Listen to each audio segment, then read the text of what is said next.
pie by asking a 13-year-old grandson to help me with this. Because the last time I did any kind of presentation, I was doing it on overhead slides and things like that. So, but I really did want to, I volunteered to talk in this area, and particularly vulnerability. First, I thought I knew something about vulnerability because my clinical career is really on taking care of people who are disabled, who are particularly vulnerable. But I've sort of found in looking over this area, I'm sort of changing the focus a bit, away from looking at specific diseases, because there are plenty of resources, including a good book that I can recommend. It's right here, called EnviroMedics, which I guess you've got it. It is on order at Marriott Library. Yeah. Which can tell you about it, and you've also had 2 lectures that go over that. But the reason I'm doing this is, one, I'm retired, so I have more time, and I also find that one of the ways to force myself to be more disciplined in reading and learning something is to talk. So you're sort of the, I don't know if the beneficiaries are, of this. And the third is probably, relates to what Dr. Anderson talked about 2 weeks ago, which is mental health and climate change, is that one way of my dealing with anxiety around climate change is to do something, or to use my hyper-rational skills that are finely tuned from doing what I did for my career to kind of deal with that. So anyway, what I'm going to talk about is climate healthcare or health vulnerability. And this is actually, if there's a complicated area, I mean, we all think we know what vulnerability is, and if you, the definition that the Lancet countdown has is vulnerability is the tendency or predisposition to be adversely affected by climate-related health effects. And there are a number of components to how you conceptualize this, and what I'm going to do is spend some time with going over the, the conceptual basis of vulnerability, how to schematically look at it, and then I'm going to focus, rather than just on specific health effects, I'm going to go look at the indicators that are in the area of the Lancet countdown, focusing on, quote, vulnerability. And I think another take-home is going to be, when you're looking at these indicators or any kind of data, it's really helpful to look at how the data is constructed. Because I remember one saying from when I was getting my master's in public health is what the conclusions section giveth, the method section taketh away. And so you just, I think it helps, particularly if you're having to, one thing that we were hit with tons of data now about climate change, and it may help to just, when you see it, is to think what was behind it a little bit more. So anyway, but looking at, now this may not be that clear to you. It's like, again, it's my PowerPoint skills.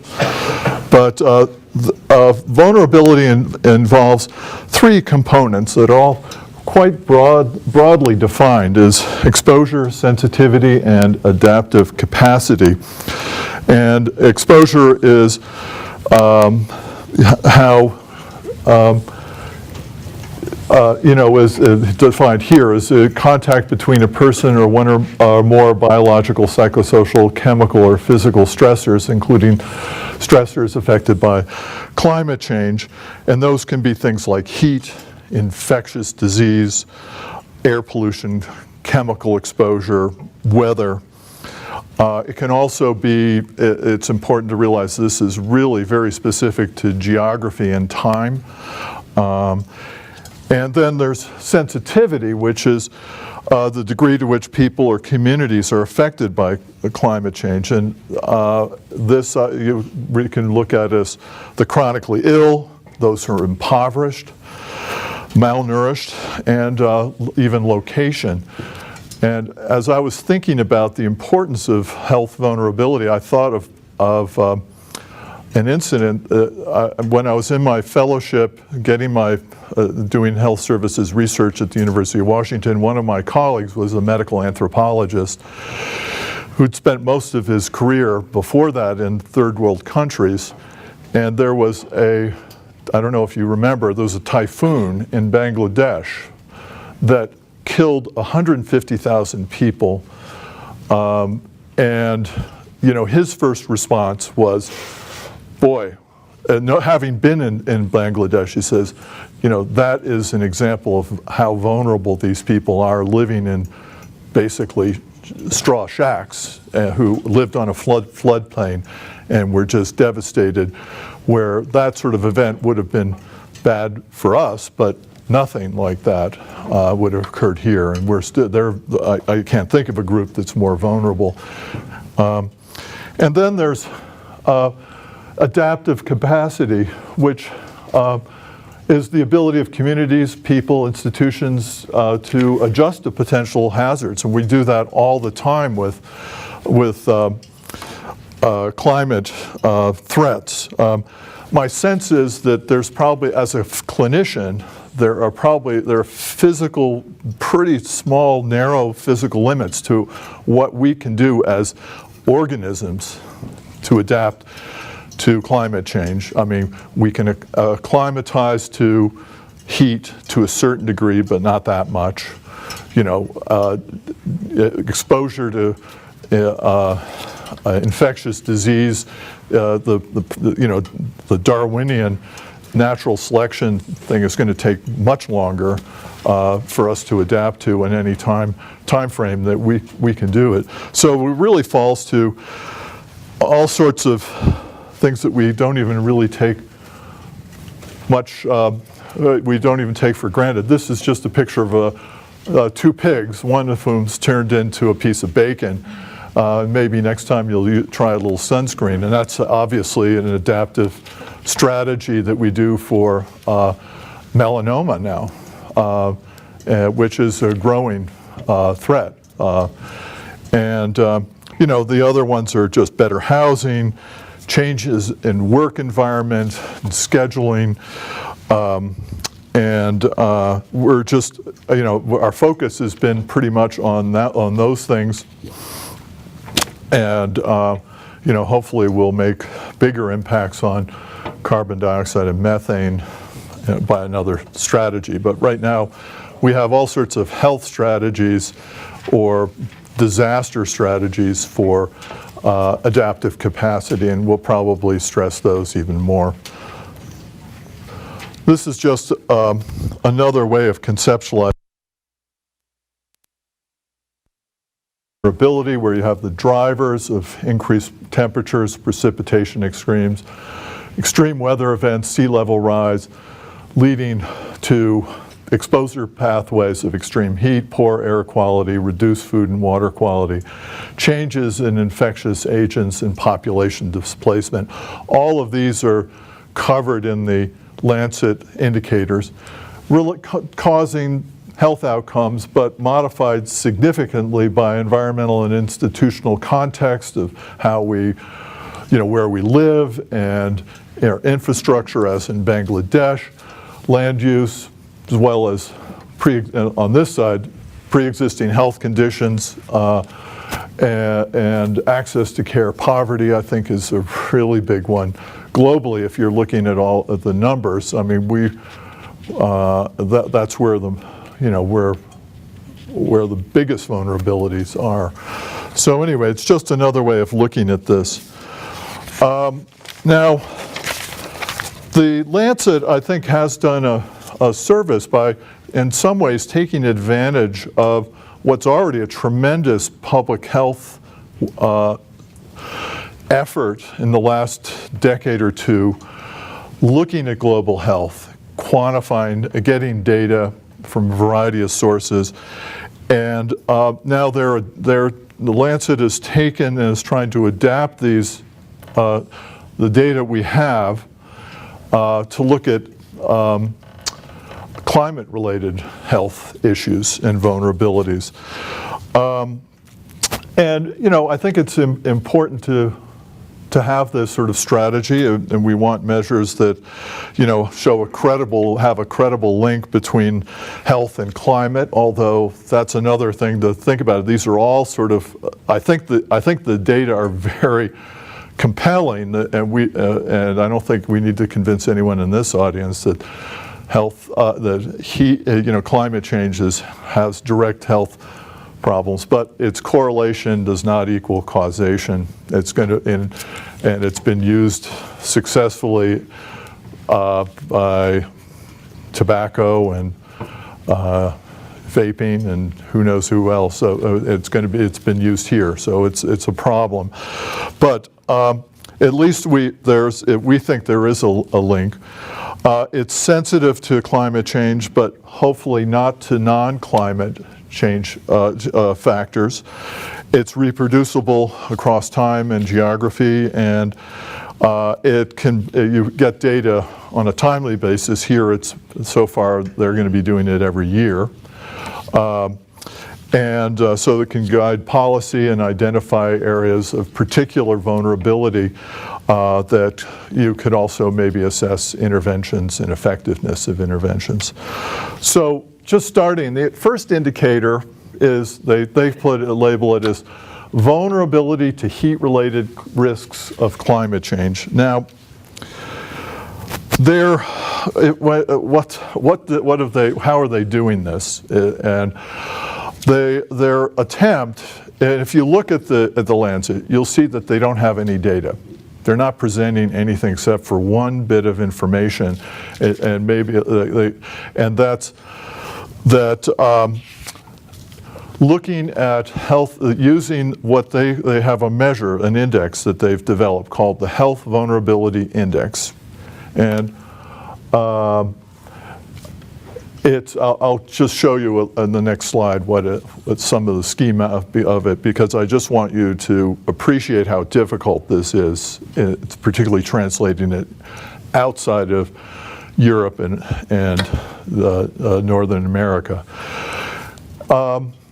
Is that the Health Vulnerability Index has been developed in this country to try to identify areas and peoples who are at particular risk for potential health-related climate problems. And it's similar to other indices, like there's a Social Vulnerability Index, which is based on, that looks at social factors, not health factors. And there's quite a bit of overlap between these two indices. But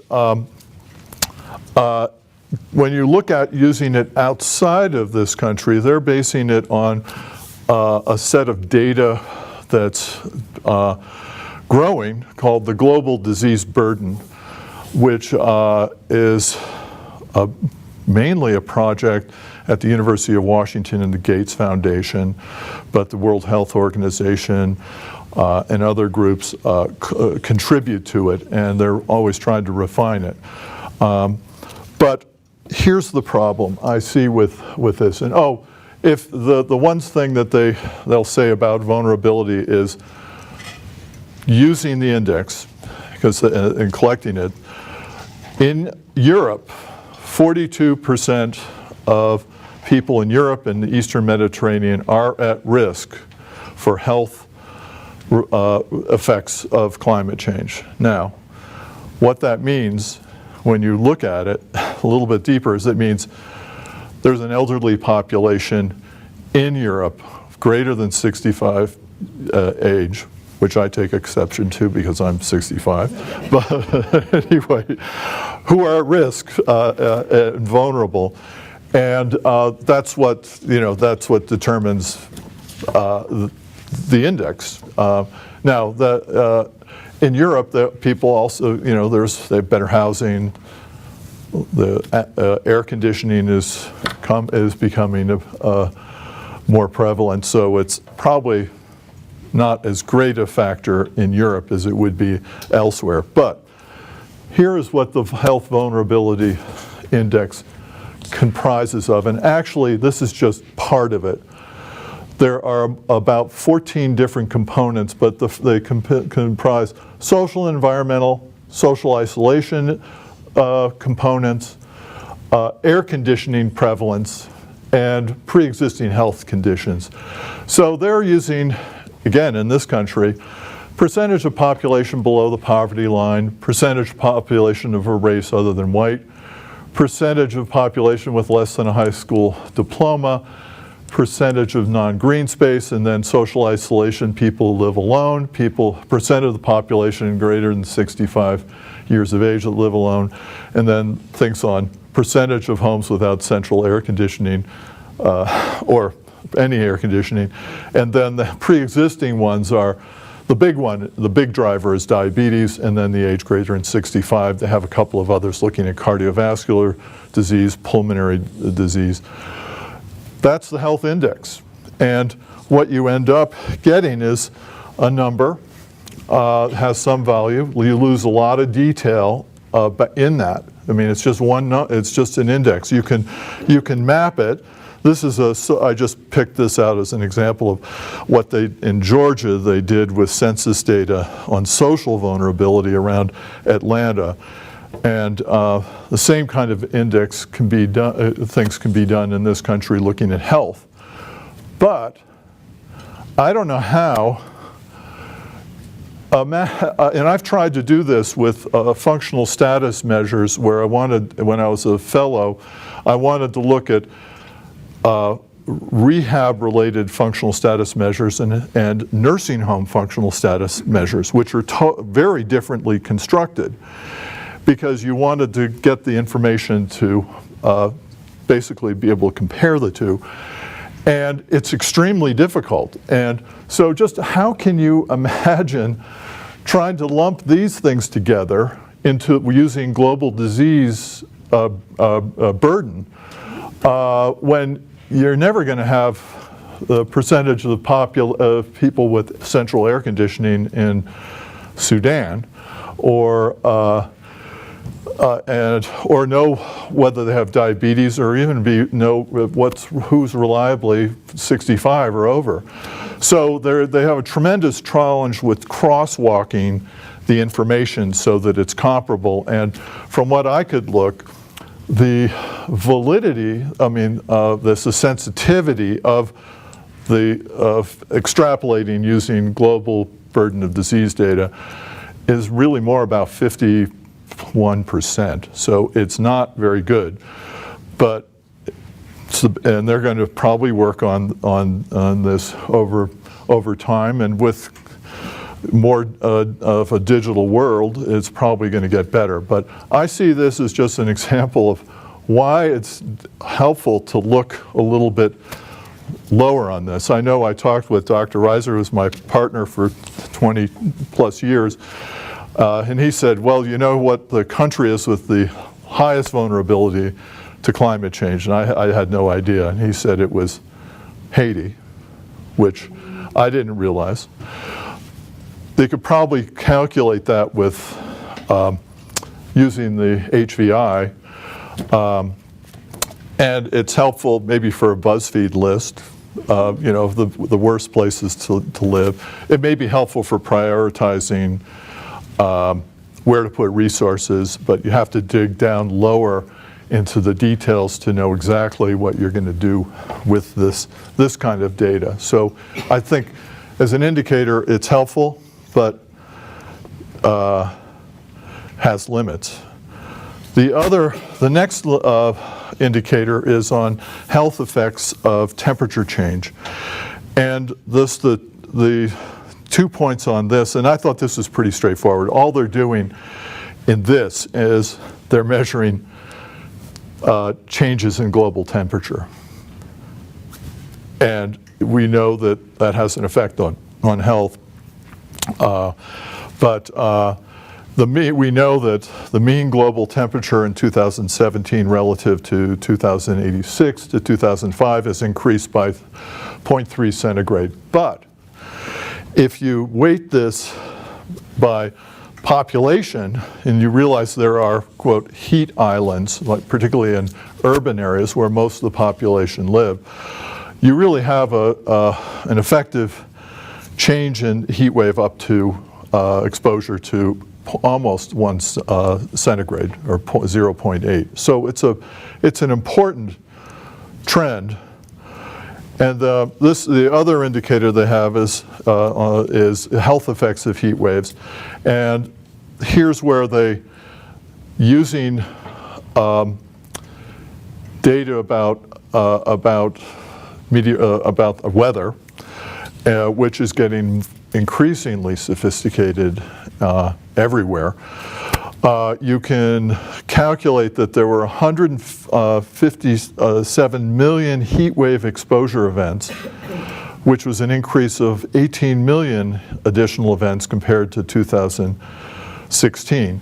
I'll just jump. So this is the change. This is just looking at heat wave exposure, and you can see how that's gone up considerably.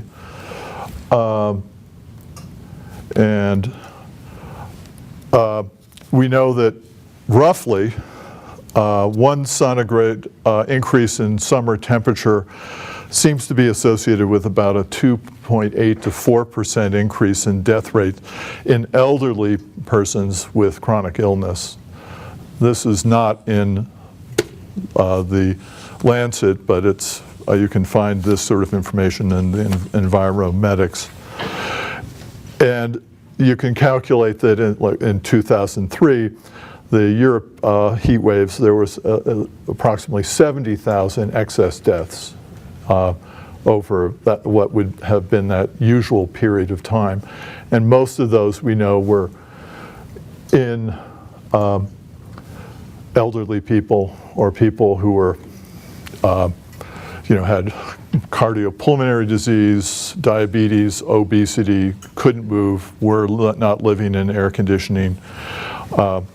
Just like we know that Katrina, there were about 900 deaths, maybe just under 1,000, and a good portion of those were nursing home patients.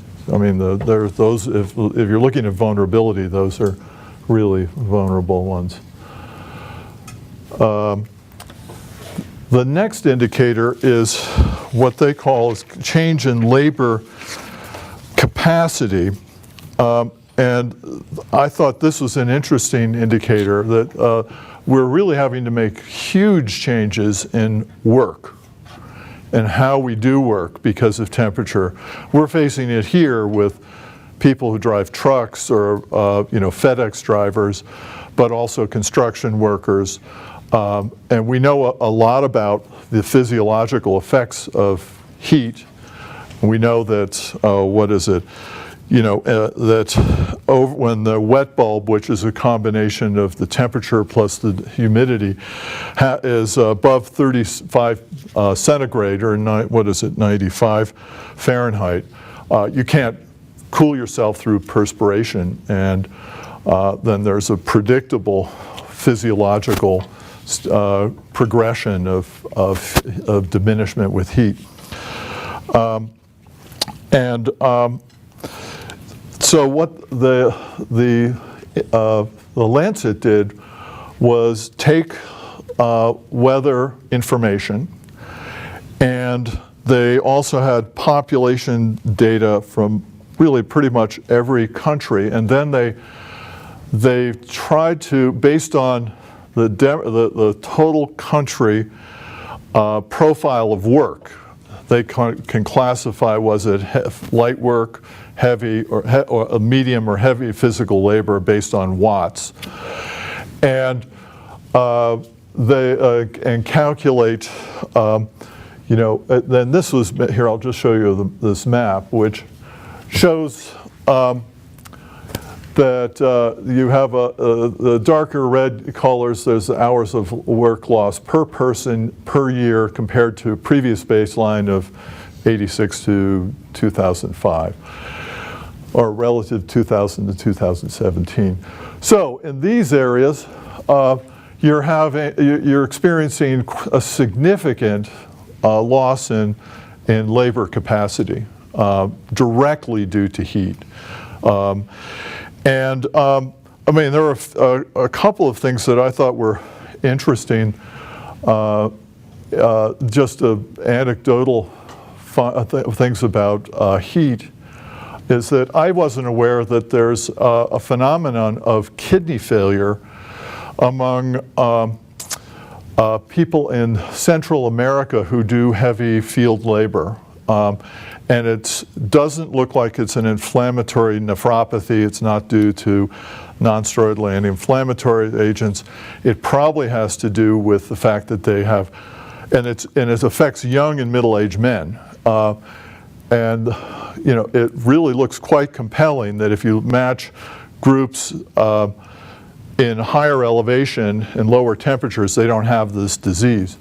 And it's probably due to this persistent dehydration and just an assault every single day on that. And I wouldn't be surprised if you'll see it in other areas where people are working outdoors for long periods of time.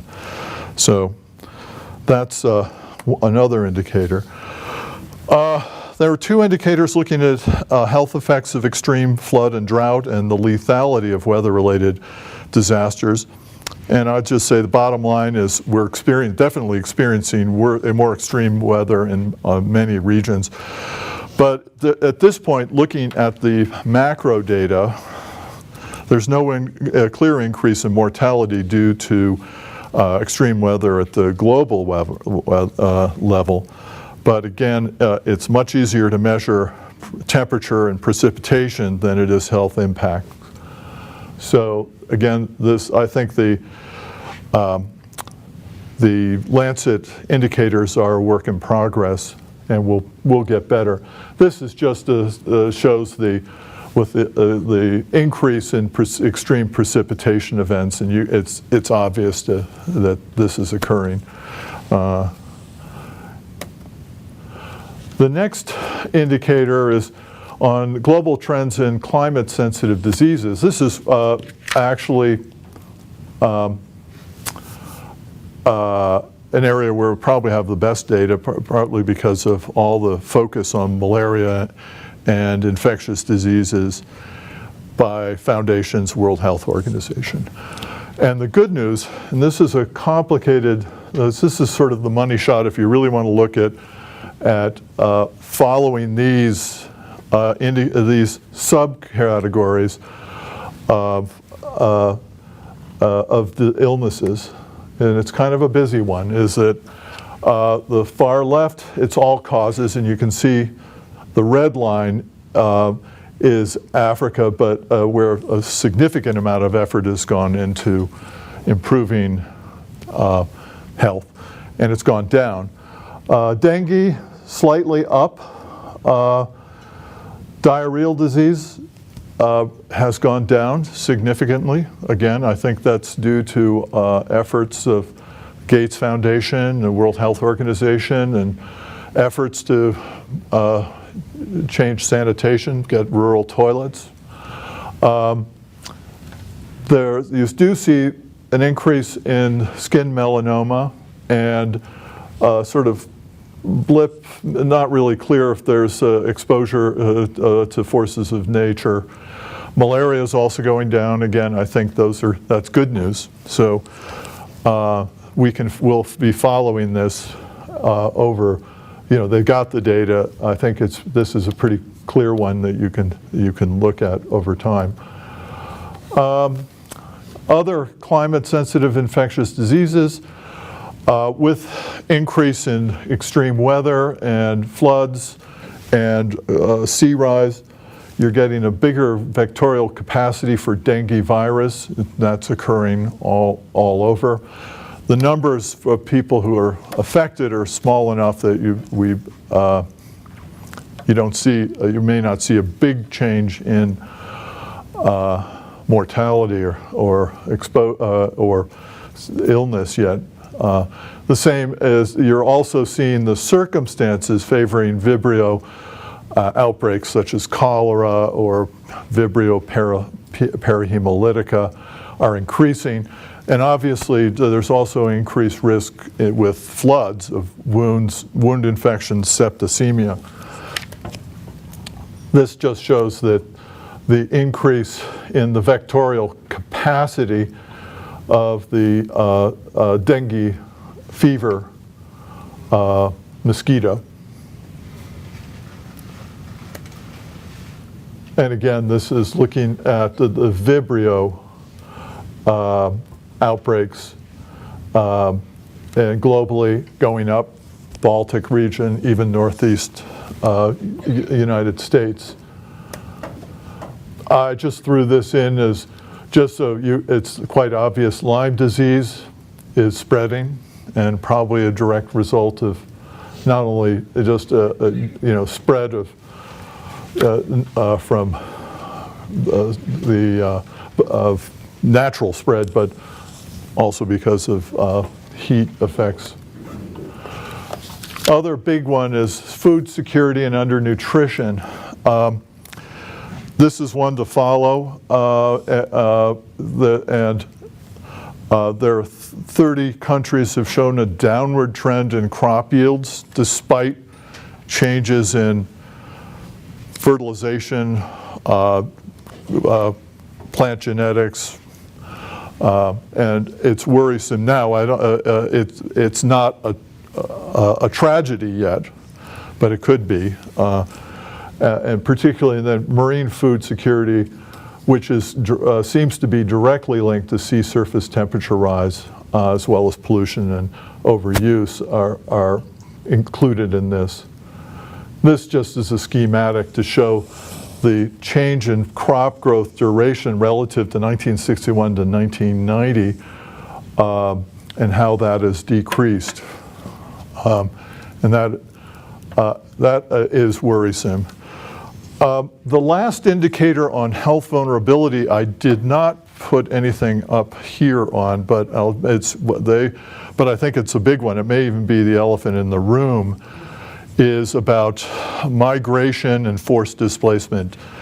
The reason I don't put, they don't really talk about it much, is that it's extremely hard to separate out what's a climate-related migration from political, and they're almost impossible to split out. But we know that the levels are going up dramatically, and I think that my fear is that migration is the elephant in the room driving nationalist sentiment and closing of gates behind people in Europe and in this country.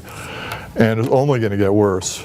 So, but we don't have a good way of checking that out.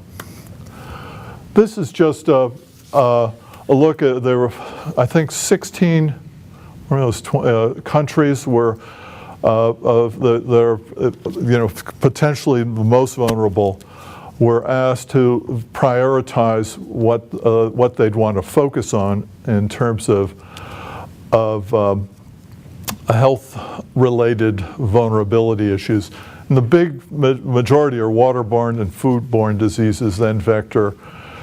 Direct injuries include, the effects of extreme weather, which is real, but it's not. If you're looking at numbers, the big ones are really the top two, and the non-communicable diseases, the ones that we see in this country, other than our creeping infectious disease, are people with chronic illness. And we've probably have ways of adapting to that may or may, with better housing and other techniques. I was thinking of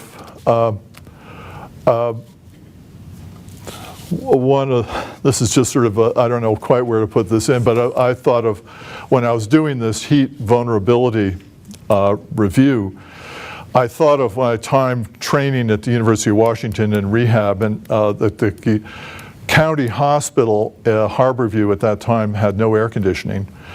And I don't know how many times I was called about a high fever and a quad who was in the late afternoon in the summer on the west side of the building. And the first thing that you see the patient, you'd move them to the east side of the building and put a fan on them.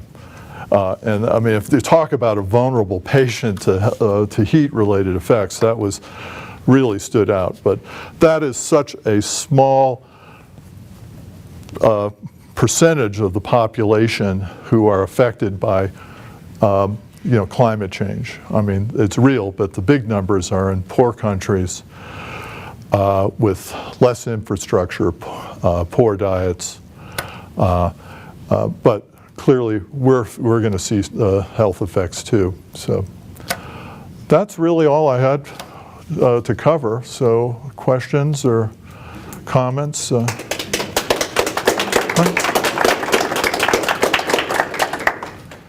And for the live stream people, so that they can hear what we're asking, and then Dr. Dodds will need it back in order to answer the question. Are there questions? Sure, Andrew. It was Columbia University that gave Haiti that honor of being the most vulnerable country in the world. I wonder if you came across what they did to use the index, or how they came about it. They ranked countries by vulnerability. And anyway, other comments? No? I don't know the answer, as I couldn't find it. It was anecdotal from Dr. Reiser. All right. Okay. Thank you. I've got to confess, I haven't read the report, so that's why one reason I came to hear from you.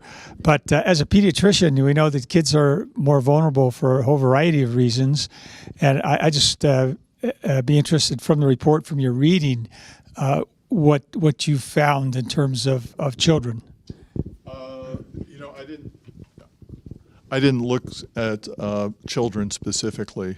When I was looking at these indicators and going back to the appendix and the other information, I didn't look for it. So I'm sure I don't know how these are sort of global indicators, all comers, rather than specific subgroups. But clearly, kids are going to be high vulnerability within that. So. We also, next week, Dr. Royal Delege is going from the Salt Lake County Health Department is going to be here, and that might be another question to ask, at least from a local perspective on the children. Did you have a question? Sort of a comment question. So it seems that the vulnerability worldwide of climate effects is probably more so in underdeveloped countries. Oh, absolutely. And yet it's we, the developed countries, that are contributing probably the most. Yep. So how do we get people to realize that and to care about the rest of the world, I guess? What was? I'm not an expert, but amplify your voice, by the way, so you speak up. But it's a major problem, and it's also kind of. I think of Stalin's quote of "one death is a tragedy, a million is a statistic," and that it's hard for people to put their heads around it. Avoidance is a great skill. We don't have to. It's not in our face all the time, and so no good answer. Anyone else want to add an answer to that from other perspectives? I'll just chime in here. I really appreciate your presentation. I'm not from the health school. I'm actually a student in the humanities department. And my focus has been on literacy, and that's where I've been progressing towards. But as I learned about a lot of the things that you went over, and specifically that question about, and you brought it up as well about, how we're closing the gate behind, and we're really good at avoiding these issues and saying, well, if we can spend more money on infrastructure and air conditioning, we're going to be okay, but the rest of the world is going to be hurt. And so I've become a climate activist, and that's why I'm here today. I talked with Joan a couple weeks ago about rekindling the movement here on campus to divest from fossil fuels. I think this rising generation in high school right now will make decisions on where they go to college based on whether or not the campus is divested. And whether or not the campus is truly sustainable in their actions, not just their words. That's an obligation that we have as healthcare professionals, healthcare students, and as parents and mentors and guardians of the future of these children to create a livable future. I don't know. As you were talking about all the various vulnerabilities, and the fact of the matter is that these all accumulate there. So it isn't just the people who are 65 or older, or it's the children too, and people who are impacted by various diseases. And so you start piling up, and the impacts are huge. People always ask about what is it that I can do personally, and the individual actions that we take are important because they make a difference for us and give us the strength to do other things. But the systemic changes that we can make are the ones that have the greatest impact and have a chance for changing the future, like divestment, like becoming getting a green office certified at the University of Utah. Those are small systemic changes, but they are still systemic. So if you're looking at your bang for your buck in terms of lowering carbon dioxide, you would look at strategies to have a pricing carbon and let the market deal with it. Obviously, it's going to be many other strategies as well, but so what about from the perspective of a physician or healthcare professional?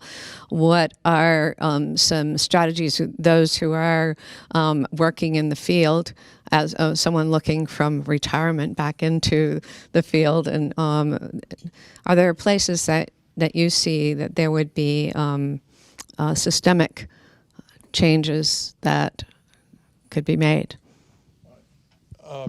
I haven't thought about it from my perspective as a retired physician, Dr. Reiser and Dr. Fallon. But do you have? Good.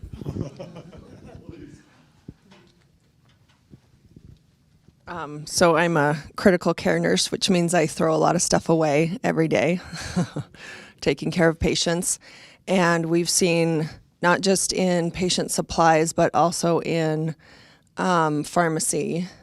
We have so many everything's on back order all the time. It's so hard to get supplies because of so many factories being, maybe so wiped out by natural disasters for one, but then also they slip by the regulations, right? So they all of a sudden our normal saline is full of particulates because the quality control goes down.